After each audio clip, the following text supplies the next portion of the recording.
Everyone, कैसे हो आप सब। आई होप आप सभी अच्छे होंगे। तो यहाँ पर जैसा कि चुनावी प्रक्रिया समाप्त हो चुकी है और उसके बाद जो है जेएसएससी और जेपीएससी से संबंधित अपडेट आप सभी को डेली बेसिस में यहाँ पर देखने को या सुनने को मिल रहे होंगे। आप सभी को जेएसएससी द्वारा जो जेएसएससी सीजीएल एग्जाम है उससे रिलेटेड अपडेट हो, चाहे जेपीएससी के अध्यक्ष पद को लेकर जो अपडेट हो वो निकल कर सामने आ रही है। और यहाँ पर मैं बताना चाहूंगी नियुक्तियों से संबंधित जो प्रक्रियाएं हैं वो अब शुरू हो चुकी है।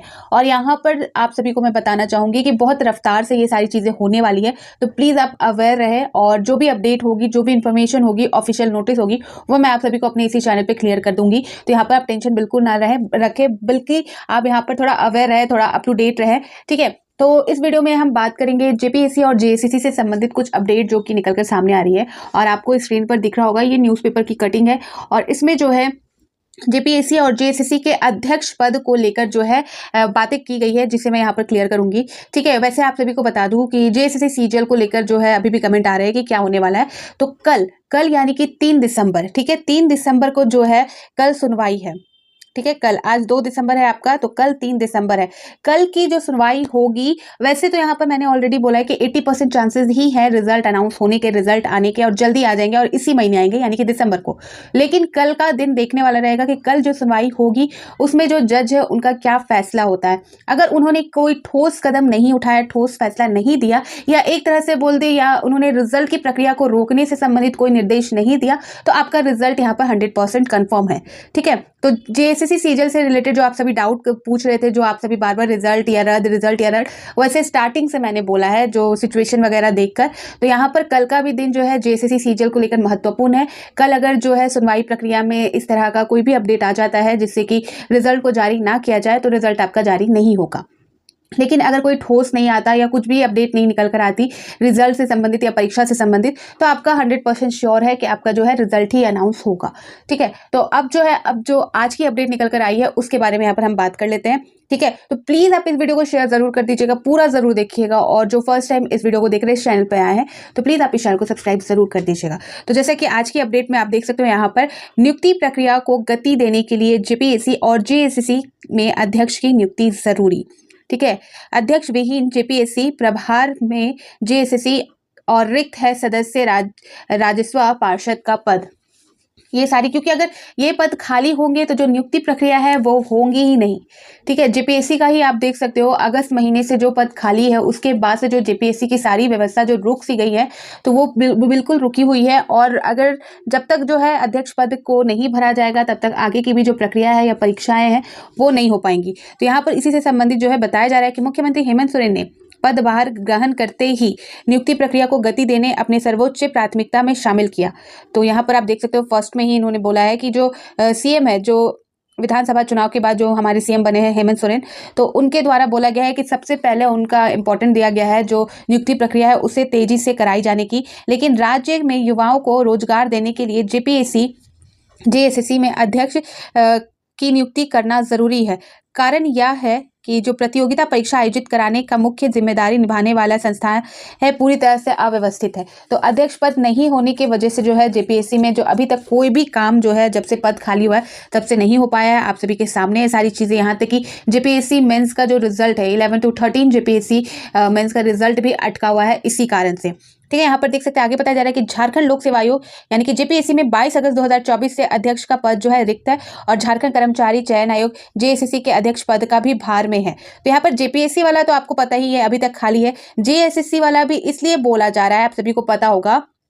जेएसएससी की अगर बात कर ले, जेएसएससी का भी जो अध्यक्ष पद है उसकी बात क्यों की जा रही है। यहाँ पर तो सब बोल रहे होंगे कि अभी तो प्रशांत कुमार सर है यहाँ पर जेएसएससी के अध्यक्ष, लेकिन आपको मैं पीछे ले जाना चाहूंगी, याद दिलाना चाहूंगी कि जो जेएसएससी सीजीएल एग्जाम हुआ था 2023 में, 2023 में जो वैकेंसी आई थी, फिर से फॉर्म फिल कराया गया था, और जो आपका जनवरी में 28 जनवरी को जो एग्ज़ाम हुआ था 2024 में, और जिसमें बहुत ही जेएसएससी सीजीएल की जो परीक्षा को रद्द करने की मांग को लेकर जो आंदोलन हुआ था, ये सारी चीज़ें हुई थी। तो उन सारे चीज़ों के बीच जो जेएसएससी के अध्यक्ष थे, जेएसएससी के अध्यक्ष आपको याद होगा नीरज सिन्हा सर जो थे, उन्होंने इस्तीफा दे दिया था। ठीक है। और इस्तीफा उन्होंने दिया था आपका, अगर बात करूं उनका जो जेएसएससी पद, जो अध्यक्ष पद के लिए उन्होंने 2023 में 15 सितंबर 2023 में जो है पद संभाला था नीरज सिन्हा सर ने। और उन्होंने जेएसएससी सीजीएल परीक्षा जो 28 जनवरी 2024 को कंडक्ट कराई गई थी, जिसमें भारी मात्रा में जो है यहाँ पर जो पेपर लीक का मामला निकल कर सामने आया था। जांच प्रक्रिया चल भी रही है, बहुत सारे लोग गिरफ्तार भी हुए थे, ठीक है, लेकिन अभी तक पूरा परिणाम नहीं निकल कर आया है। तो उस प्रक्रिया के दौरान जो है जेएसएससी के अध्यक्ष यानी कि नीरज सिन्हा सर ने जो है इस्तीफा दे दिया था। हालांकि उन्होंने ये नहीं बताया था कि जेएसएससी सीजीएल में पेपर लीक की वजह से ऐसा हो रहा है, उन्होंने व्यक्तिगत कारण के वजह से जो है इस्तीफा दिया था। इस्तीफा देने का कारण उन्होंने व्यक्तिगत बताया था, ठीक है, आपको याद होगा। तब जाकर जो जेएसएससी का पद खाली हो जाने के बाद जो है तुरंत यानी कि तत्काल के लिए जो है जो प्रशांत कुमार सर है उनको जो है अतिरिक्त भार दिया गया था। ये उनका अतिरिक्त था। जेएसएससी वो ऑलरेडी 2 महत्वपूर्ण पदों में है, पद संभाल रहे हैं, लेकिन उनको फिर से जो है जेएसएससी सीजीएल का जो अध्यक्ष पद है वो दिया गया था प्रशांत कुमार सर को अतिरिक्त, ठीक है, तत्काल व्यवस्था के लिए, तत्काल व्यवस्था सुचारू रूप से चल सके इस वजह से, ठीक है। तो ये है मामला। तो यहाँ पर जो है जेपीएससी के साथ साथ जेएसएससी का अध्यक्ष पद भी जो है उसे भी नियुक्त किया जाना है। आई होप आप सभी को स्पष्ट हो गया होगा, ठीक है, क्योंकि यहाँ पर क्लियर हो रहा होगा, बहुतों को ये भी लग रहा होगा कि जेएसएससी सीजीएल का तो जेएसएससी का तो पद अभी प्रशांत कुमार सर है पद पर, तो ऐसा क्यों बोला जा रहा है। तो यहाँ पर मामला ये है कि जो तत्काल जो था व्यवस्था को सुचारू रूप से चलाने के लिए जेएसएससी में प्रशांत कुमार सर को जो है अतिरिक्त भार दिया गया था, यानी कि उनको इस पद में दिया गया था ताकि कि जेएसएससी का जो काम है वो चलता रहे। तो इसीलिए यहाँ पर जो है जेपीएससी के साथ साथ जेएसएससी की भी बात कही जा रही है। और यहाँ पर आगे देख सकते हैं, राज्य कर्मियों की प्रोन्नति व विशेष लाभ देने के लिए राजस्व पार्षद के माध्यम से होने वाली परीक्षाएं भी 11 नवंबर से प्रभावित है, क्योंकि सदस्य राजस्व पार्षद का पद भी रिक्त है। इसमें यहाँ पर आपको दिख रहा होगा, इसमें बताया जा रहा है कि इसमें राजपात्रित व अराजपात्रित कर्मियों के लिए होने वाली जनजातीय भाषा परीक्षा, ठीक है, जनजातीय भाषा परीक्षा यहाँ पर आपको लास्ट में दिख रहा होगा, और लेखा परीक्षा व अन्य शामिल है। तो आपका जो है राजस्व पार्षद के माध्यम से होने वाली परीक्षाएं हैं वो भी यहाँ पर लंबित है, यहाँ पर उसका भी प्रभाव पड़ रहा है क्योंकि पद जो है वो खाली है यहाँ पर।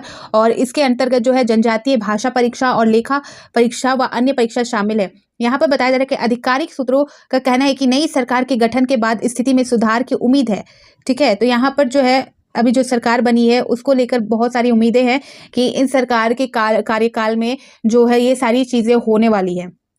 तो यहाँ पर बताते चले कि कब से जेपीएससी का जो पद है अध्यक्ष पद खाली है और जेएसएससी का भी, तो यहाँ पर आपको क्लियर हो रहा होगा कब से खाली है और प्रभार में है। तो जो जेएसएससी का प्रभार में है यानी कि जो प्रशांत कुमार सर है उनको अतिरिक्त प्रभार दिया गया है, और जो जेपीएससी है उनका जो पद है वो खाली है। यहाँ पर आपको दिख रहा होगा 21 अगस्त 2024 को डॉक्टर नीलिमा करकेटा का कार्यकाल पूरा हो गया था। उसके बाद राज्य सरकार ने किसी को भी जेपीएससी का जो अध्यक्ष प्रभार है वो नहीं दिया है, और इसी कारण जो जेपीएससी द्वारा परीक्षा फल जारी करने हैं या परीक्षा कराने हैं, शेड्यूल जो जारी करने हैं, आने वाले साल में जो परीक्षाएं होंगी उनका जो शेड्यूल है वो सारी चीज़ें प्रकाशित नहीं की जा रही है।